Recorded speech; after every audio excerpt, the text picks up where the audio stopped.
letters. I got a pile of them. All right, I'm going to give some of them back. Easterling, looks like Jarrett Easterling. There you go.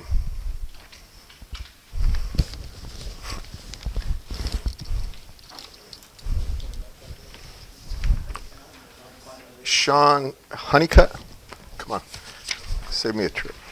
Kyle Sanders, anyone? Zachary Smith, is he here? No Zachary Smith? All right. If you're missing one, I got more upstairs. There's other ones that are sort of in a big stack of this class and other class if you haven't picked them up. So I gave you homework, right? And you got it. And they were based on the rotated Smith chart and using L section matching. Does anybody have any questions? I'd like to work at least one or two of these because this is something that you can mess up in a bad way if you're not careful. And I might tell you, for instance, I want you to only use a capacitor, two capacitors, and you have to understand what that means.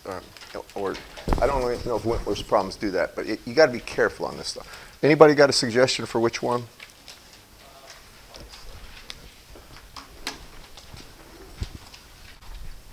Which one? I couldn't hear. We can do 17. 17? Yes, sir.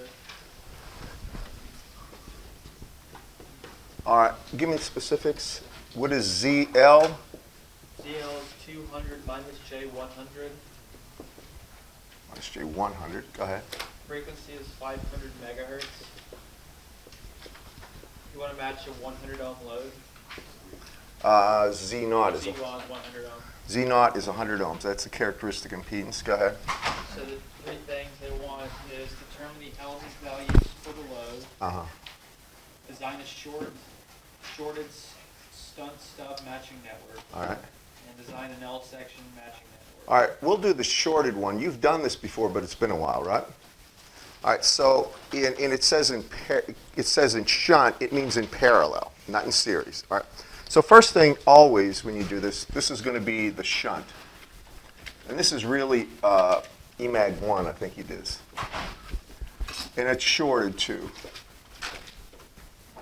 So for this one, first step is find normalized ZL. So it's going to be capital ZL over Z naught, and that means it's just 2 minus J1. That's the very first step. After that, you have to have a Smith chart, and for this one, you're going to need a compass and straight edge. All right, so that's something I didn't say on Friday, but you should, not on the quiz today, but on the one coming up Friday, bring a, is it George again this Friday, or this weekend? Yeah. We'll talk about the quiz. Anyway, the next quiz, make sure you bring a straight edge and a compass. And if you want to bring your own Smith charts, it's fine. I'll provide them if you'd like. But the rotated Smith chart's the one you should really try to print out and have a couple of nice ones because those are going to be used. So now this is going to be for the shunt stub. So here's the Smith chart. This is the one circle. R equal 1. This is infinity. This is 0. The mile marker here is 0. The mile marker here is 0.25. That's wavelengths towards generator. And that's on the outer circle. I'm assuming you're familiar with this because I'm going to be casual about this and go kind of quick. Everybody remember this from Smith charts? We're on the outer rim, wavelengths towards generator. So the first thing we have to do, we've got this load out here, ZL, right? And this is Z naught. Now we have to figure out how far are we going to move. He calls this L through in the book. I'm just going to call it like that. We're going to figure out this distance. So we normalize this. We got 2 minus J1, right? And that would be, the 2 is right in here. It's about like that. If you look on your Smith chart, this is minus J1, so it's down here, right? So I'm going to call that 0.1, and that's ZL. It's about that. I'm not exactly sure where it is. Do you follow me, class? Everybody understand what I'm doing here? I'm locating just the normalized load impedance. Now, because we're going to add a shunt stub that will be in parallel, we're going to be in the admittance domain. Does everybody follow me on that, class? All right. So because we're in the admittance domain, that's when we go right to the conjugate point, right here. This is Y load, which is 1 over ZL. And that's the second point. When you're doing this for me, please label the numbering on this. Here's where I entered. Here's where I went next, so I can follow your train of thought. If I can't follow your train of thought, I'm not going to give you any extra credit if there's a mistake, all right? I've got to be able to see what you're thinking and why you're thinking. Now, after that, you shoot a line straight up through here. Do they say anything about what has to be minimized in that problem? Anybody? Sir? Do they say what has to be minimized? Is it a minimum length of the stub or minimum length of the... It doesn't say the minimize. Then don't worry, we'll just go through the basic way of doing it. Does everybody remember doing this class? All right, we're in the admittance domain. Now we know we're going to do this. We're putting on a shorted stub, and this is going to be L stub here. And it's shorted right here. So I'm going to go through this with you. I hit this point. Now you need to look out on the outer edge, if you could with me. If you have a Smith chart, if you've done this one, please just work with me on this one. There's going to be a wavelengths towards generator marker right there. It'll be, if that's 0, it's going to be like 0.0, see, this is 0.25, that's 0.125. It's going to be something less than 0.125. Can you give me that wavelengths towards generator mark? You have it? She's got it. You got one for me, the outer rim? Hold on a second. Well, she's using that paper. That's actually probably a smart thing to do. It looks like it's, You're going to have to read it to me. The outer one. yeah, Go- this one, right? Yeah. Yeah, I think it's 0.472 or 3. No. This is 0. It's going to be Point of, 0.03. Anybody else getting this about 0.03? I don't know what the answer is. You got 0.03? All right. So this is 0.03 lambda. And that's where we're actually locating the load. All right. Follow me? Now that's the entry point. Now we do the measuring with the distance from that point, from that mile marker to where we're going to go. There's 2 places we're going to go. Now you need to take your compass and you have to draw a circle with radius, that, and that's just the magnitude of the reflection coefficient. When you go around here, you're going to see there's 2 points we hit that intersect the one circle, right there and right there. And remember, you have to intersect the one circle. This is going to be 1 plus j something. This is going to be 1 minus j something. You follow me on this? It's a review, but it's important because this is going to be on the final. All right. All right. Now, what's this one? Does anybody have a compass here? Or not? Did anybody do this problem? You did, Duncan? What did you get for these 2 points? There should be this just.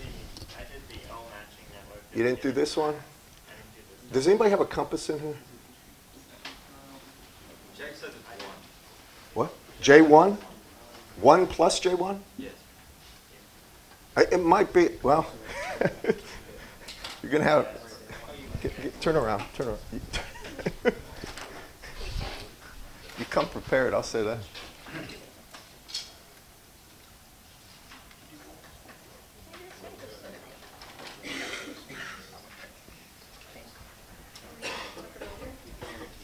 Now, you see where YL was? yeah.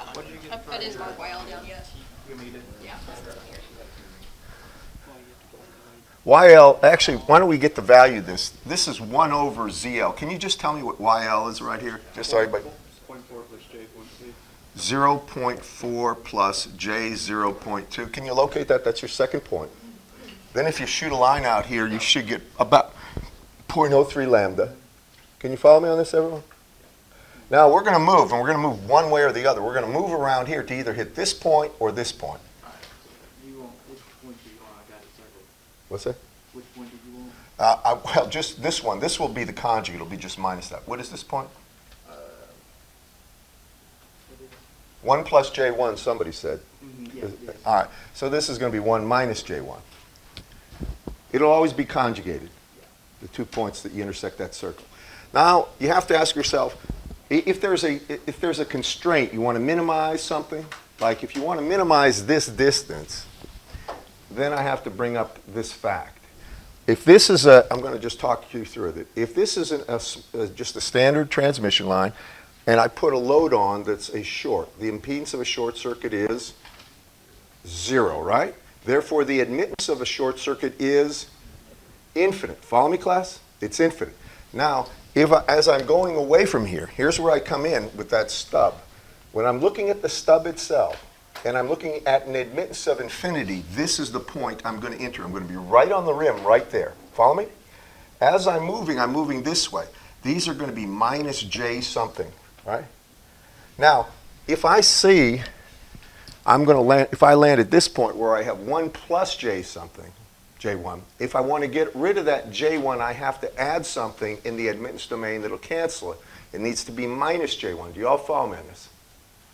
So I would move from here to right here, because this I know is going to be minus j1. Do you follow me? Now, how far is this? Well, from here to here, it's a quarter wavelength. This is an eighth of a wavelength, or 0.125 lambda. Do you follow me? This would be 0.125 lambda from here to here. You can check me on that one. It's just 0.25 divided by 2. Understand, class? Now, I know that will give me minus j1 right there. So I'm going to go and move from here to this point because it'll be plus j1. All right? Follow me what I'm doing? So I'm at the load now. This is the load. And as I'm moving to here, I'm in the admittance domain. I move to here. And now I'm going to have 1 plus j1. So shoot a line out there. And there's going to be a mile marker, wavelengths towards generator out here. What is that value? Say? 0.16 lambda. Now, I want to make sure you see something about this. When we're here, that's 0. That's just a mile marker. It's a reference point. Here, right here is 0.125. This is 0.25. This makes sense, 0.16 being between those two. All right? I move from here to here. So now I figure out the distance right here that I'm going to move, and that will be where I ended up, 0.16 lambda, minus where I started, minus 0.03 lambda. So it's really 3 from 16, correct? Or it's going to be 0.13 lambda is going to be how far I move right here. Follow me? This isn't hard, but I got to make sure everybody remembers this. Now, at that point, I attach the stub, and both of these are assumed to have Z0 as their characteristic impedance. And when I attach the stub in parallel, it's shorted, and this stub will have this length here. It'll be exactly 0.125 lambda. It'll be an eighth of a wavelength. Do you follow me? So that's doing a standard stub tuning for this problem. And again, the downside of this is this takes board. This takes some of your Doroid board or your FR4.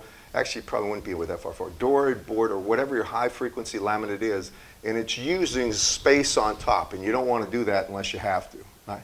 You can do it, and for things that you really don't worry about how much board space you use, then stub tuning is great.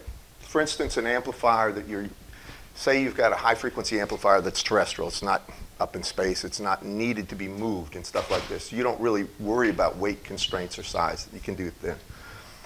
Now, the next one is we're going to do the L section. And here I want to make sure everybody remembers this. There's 3 possibilities of what can go on. So if we do this with an L section, by the way, is that the answer he has in the book, Duncan?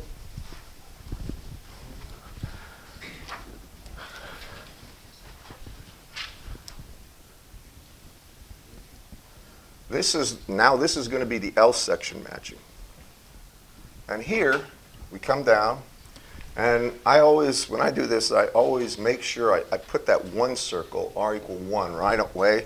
And this is the rotated one circle. All right? So this is infinity. This is 0. And now we come in, and we know we're at a point of 2, right, minus J1. All right, so where's that going to land? If you got a value of the real part greater than 1, it's inside the 1 circle. That means it's somewhere here. 2 minus J1 is right, and I marked it there too. It's about, if that's 2, and that's minus J1, then this is your point about. This would be ZL, 2 minus J1. Follow me? Agreed, everyone? Now, what do I do now? If I add anything in series with this, if I just got rid of this minus J2, could I get to the rim? Could I get to there?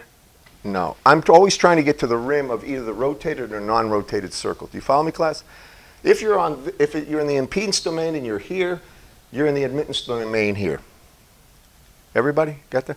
So for this one, I need to go to the Y domain, right? I'm going to go into the rotated circle, and I'm going to just take from here, this would be point 1, and I come through here, and now I have the point 0.4 plus J 0.2. If you can look there with me. So this is 0.4 plus J 0.2. This is the admittance domain, right? Correct, class? When we're in admittance, we're adding in shunt or in parallel. So here is my load, right here. And now the next thing I'm going to do is add something there. And that something I'm going to add is going to take me to the rim. Right? Now I can go two ways. Just make sure everybody sees this. We're in the admittance domain, right, class? I could follow this line. This is the 0.4 line. So this is the 0.4 line right there.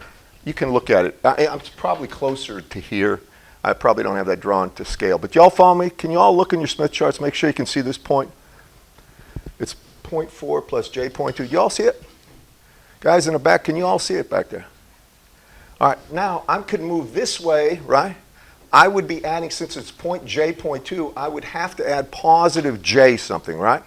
Positive J in the admittance domain is a capacitor, right?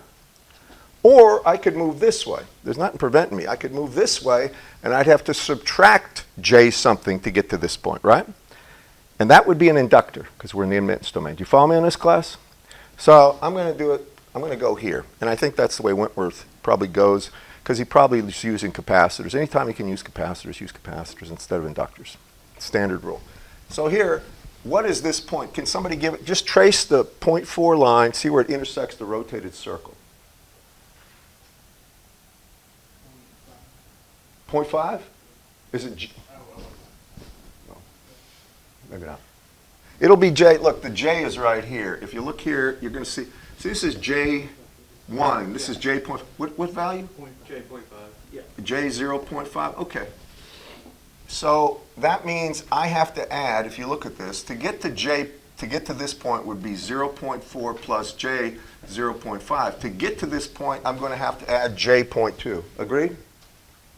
Everybody see that? I'm at 0.2. I need to get to 0.3.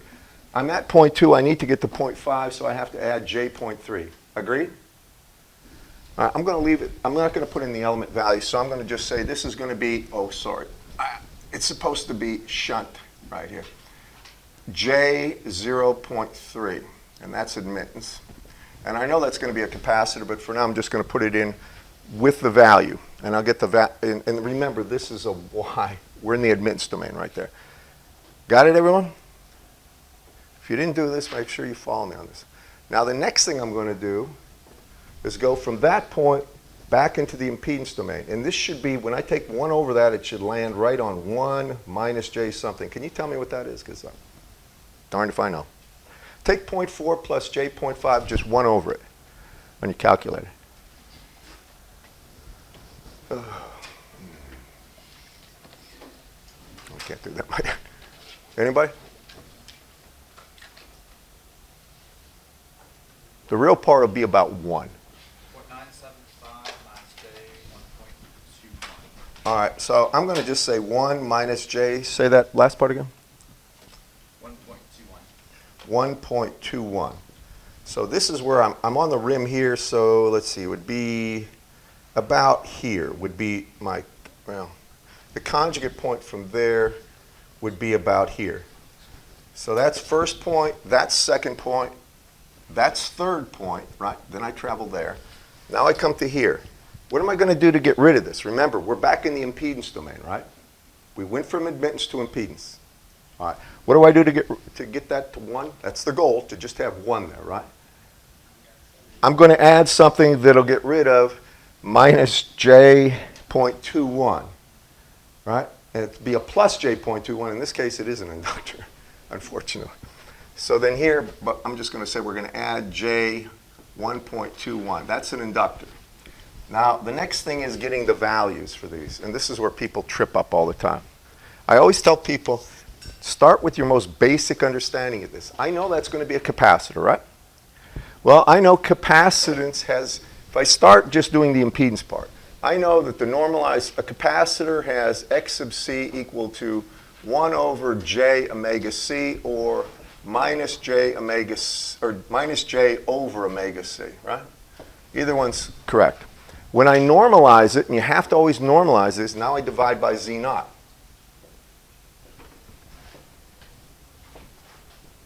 Now I have the normalized impedance, correct, class, of that capacitor. Agreed? I haven't put in any values in. I'm just showing you the steps, so in case, so you don't. Now to get the normalized admittance, I simply take 1 over that. So 1 over that means the normalized admittance of the capacitor would be simply j omega c z naught. And that's equal to that j.3. Got it, everyone? Some people think that I'm spending too much time on this, but I see too many. You follow me on what I did or not? Did you? I mean, whenever I see people like looking at me like something's weird, I get concerned. So now that's equal to j 0.3. We have the, you can get rid of the j's. We have z naught, I think, right? Z naught's given as 100. We have omega because we have f. So we can get c would be equal to 0.3 over z naught, which is 100, over 2 pi times f. And f in this case was, what was 500 megahertz? Is that right? So 500 times 10 to the 6th. And that will be my value of c. Can somebody give that to me and see if it's right? See if it agrees with the book. Did you do this one, Duncan, or not? You did L section, right? What do you get for this number? Is that right? 0.95 picofarad. By the way, that's extremely small. When you're talking about anything sub picofarad, you're really just, if you get a capacitor that says that, you bend the leads a little, it'll change, can change a picofarad easily just by bending the leads. What I'm warning you about is that high frequency engineering especially, if you don't absolutely have to, don't work with values like that. All right, sometimes it's unavoidable, and then you have to do it. When you put in a capacitor, you have to put in a method for tuning it. And there's ways to do this. I've never actually seen a mica capacitor with an adjustable bit. But you know, in the old days, the way they tuned a radio, they had plates that were interleaved, and when they moved them in and out, it changed the capacitance, and that was part of a resonant circuit.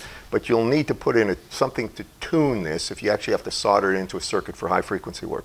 I'm warning you about this. I've seen this. I've experienced this personally. And it'll drive you nuts. One other thing I'll tell you, if you ever have to do this, always use either ceramic or plastic tools like screwdrivers, clampers, anything metal that you get in there will mess everything up. It'll affect the value, and then you pull out the metal, it changes. So remember that. I don't even think you have a high frequency lab here as undergrads, do you? No. Well, if you do senior design, if you have a choice in senior design, try to do something where you build a high frequency circuit of some type. It's a valuable experience. All right, so that's this one. Now, what about this one? That is in the impedance domain, right? That's a plus J we want there, right? And therefore, that's an inductor. So you start out, what is an inductor's impedance? Well, the actual inductor's impedance, X sub L, is just J omega L. That's just the impedance. This is the way I recommend people start. Now normalize it. So divide it by Z naught. Now that is a normalized impedance that is equal to this. Got me, class? So that's equal to it's equal to J 1.21. And therefore, if you look at this, L, simply L, will be equal to 1.21 times Z naught, or times 100. And then it's divided by omega, which is 2 pi times 500 times 10 to the 6th. And tell me what that is. .95 is a very small capacitor. 3.85 times 10 to the minus 8. 3.85, did you say? 38 nanometers. 30 times 10 to the minus 8, or 38.5 nanometers. What does it say in the book for this one? 38 nanometers. What does he have for the capacitor? 0.95? Yeah. He should have had a big circle around there with arrows. Like, this is small. It's too small. I don't even know what the smallest value capacitor is you can buy in a mica, one of those little disc capacitors. Is it a picofarad? I don't even know if you can get that small. You might be able to, but you got to realize, and I'm not exaggerating here, if you take the capacitance between the top wire here and the bottom one, if you would cut that off, that's probably of the order of a couple of picofarads. So you're talking about something where the leads themselves, I'm not kidding, probably have more capacitance than the actual mica capacitor. Can anybody just take a look at what's the smallest capacitor you can buy? See if you can buy a 1 picofarad disc capacitor. What do you got? I know that we got a terminal capacitor in radio lab, and it ranges from like 6 picofarads to 150 something, I think. What? And every circuit that we make of that doesn't work. You can get 0.01. 0.01 picofarad? Yeah. Really? That's interesting. I never knew that's an extremely small capacitance. I've always thought it was beneficial to actually create a capacitor for yourself, measure it, and prove it that the formulas for parallel plate work. I think I mentioned it in here, where just take some aluminum foil, lay it out, put some wax paper between them, then another sheet of aluminum foil on top, then roll it up. Then connect leads to the to one of those, the outer, let's say the last piece of aluminum and the first piece, and you go measure the capacitance. You'll be shocked to see how much capacitance you can get, but the breakdown strength is virtually trivial. You can break them down with any kind of appreciable voltage. A couple hundred volts will punch right through that. But picofarad, 0.01. Okay, so I looked at the 0.01. They were all listed as 100 bytes, so it might have been an error there, but I could get 0.02. So. 0.02 picofarad. Yeah. What side are you looking at? Now, That is so very dinky.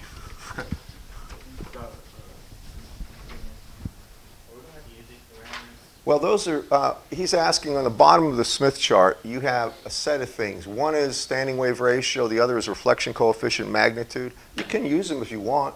I mean, if the reflection coefficient is asked for, you can obtain it very easily there. If you're asked for a voltage standing wave ratio, it's down there too. Yeah. These are clearer.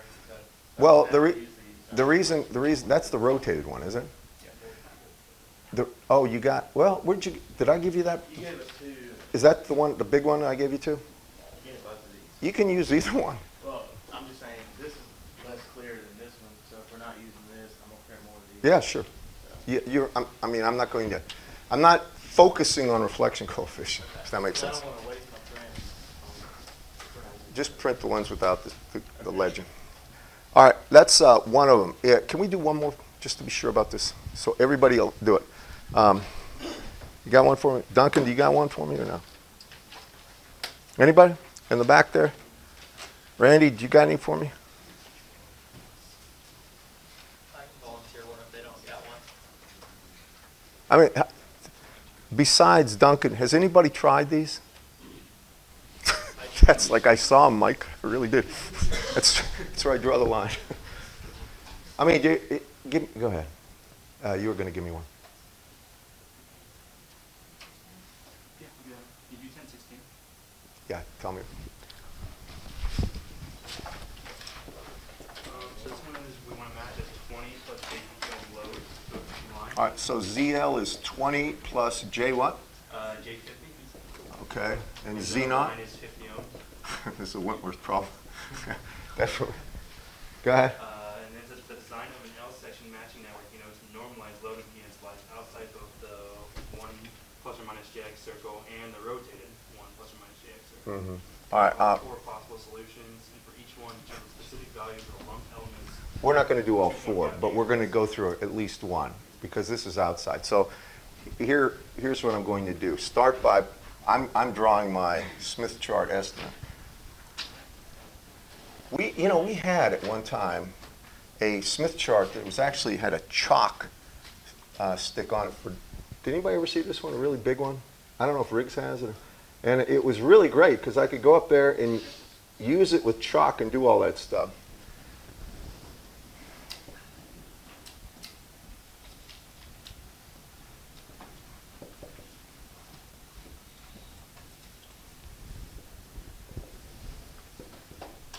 All right, for this one, first thing we did is find the normalized load impedance, and that's going to be 20 plus J50 over 50, so that's going to be 0.4 plus J1.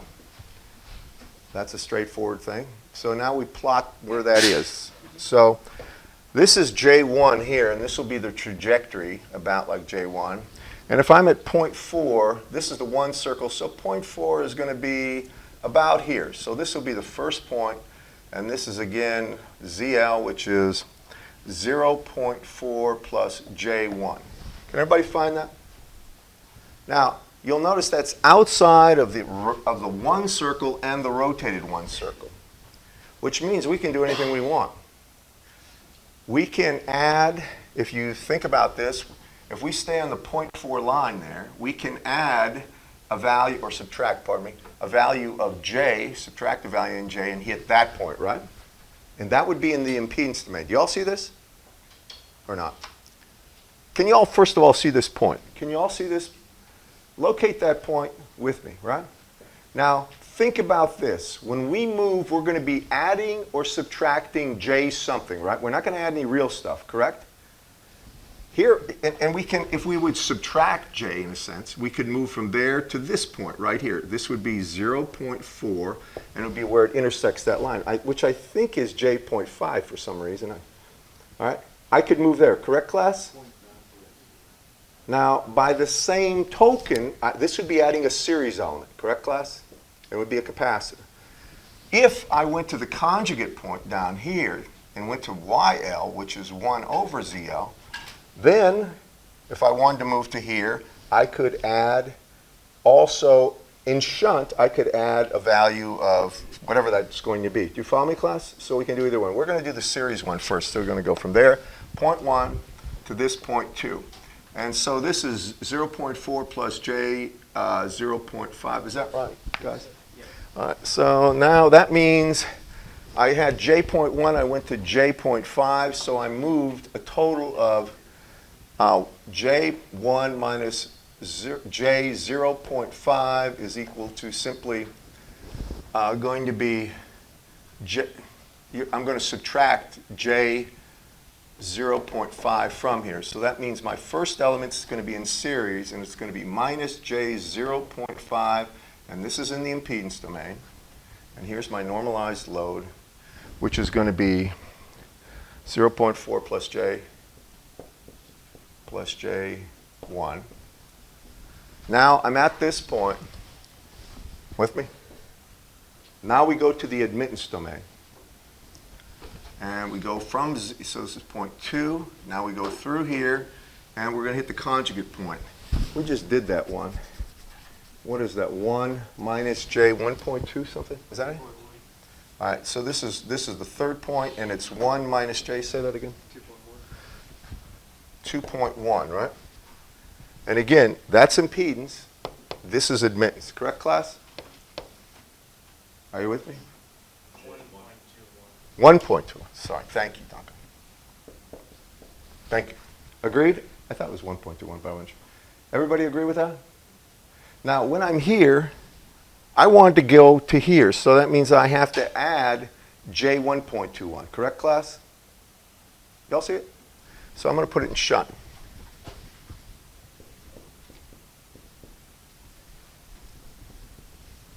And that's our element. This right here this is a series element, and it's got a negative J, means it's a capacitor. Got it? All right, so first I always say capacitive reactance is equal to minus J over omega C. I'm doing it that way so the minus J sticks out. I could put 1 over J there, right? Then I have to normalize it, so I have to divide by Z naught. Correct, class? So I divide by Z naught. And I know that has to be equal to minus J 0.5. Or I can say now, if I'm after C, I can say C is equal to 1 over omega times Z naught, or 1 over 2 pi times F. What was F on this one again? Did I put it up? 2.5 gigahertz, okay. So this is going to be 2.5 times 10 to the 9th. And then in Z naught on this one was 50. So what is that value going to be for C? The book says 2.55 pico. Just calculate it for my sake. Hey, wait. I didn't put the 0.5, right? I need to take 0.5 down here. Sorry about that. I have to take, for Z naught, the 0.5 comes under the omega times C times 0.5. I'm sorry about that. Can you all do this, class? The 0.5 and the 2 cancel, so you have pi times 2.5 times 10 to the 9th times 50. What'd you get? Is that? All right. And again, this is only one of possible 4 solutions. All right. Now, this right here is going to be a capacitor, but it's in shunt. And I stress this. I say this, and people kind of don't believe me, but people make more mistakes with the normalization of this stuff. They will forget which domain they're in, and they'll mess it up. So I'm going to go through this slow. For this one, that's an admittance, but we're going to start, I always start with the capacitive impedance because you know that. For a capacitor, X sub C is equal to 1 over J omega C, and everybody knows that. That's just a regular impedance. Now if I normalize that, and you have to normalize, I divide by Z naught. Now I have the normalized capacitive impedance, but it's going to be in shunt, it's an admittance, so I have to take 1 over that, and it has to be normalized. So that means I'm going to get simply J omega C times Z naught equal to, and that will be J 1.21. We've been here before with that number, right? And here, only thing now we have to do is solve this for C, and that's going to be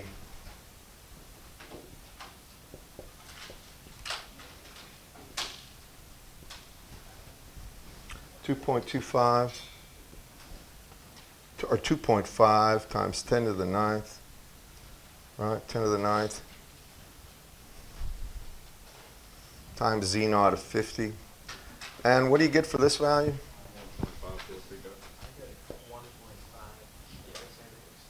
1.5 picofarad. Is that the answer? All right, that's one of 4 solutions. We could do the other one, right? We could come here and go to the admittance domain and then add something in shunt first, right? And then go to the impedance domain and add something in series. But I'll level with you, when I give a problem, if I give a problem like this on the exam, I will say I want the series element to be an inductor or something like that that would limit what it can be. Follow me, class? And I won't try to trick you. I just want to make sure you're clear about how to do this stuff. The other thing I'm going to tell you, sharp pencils help on these exams.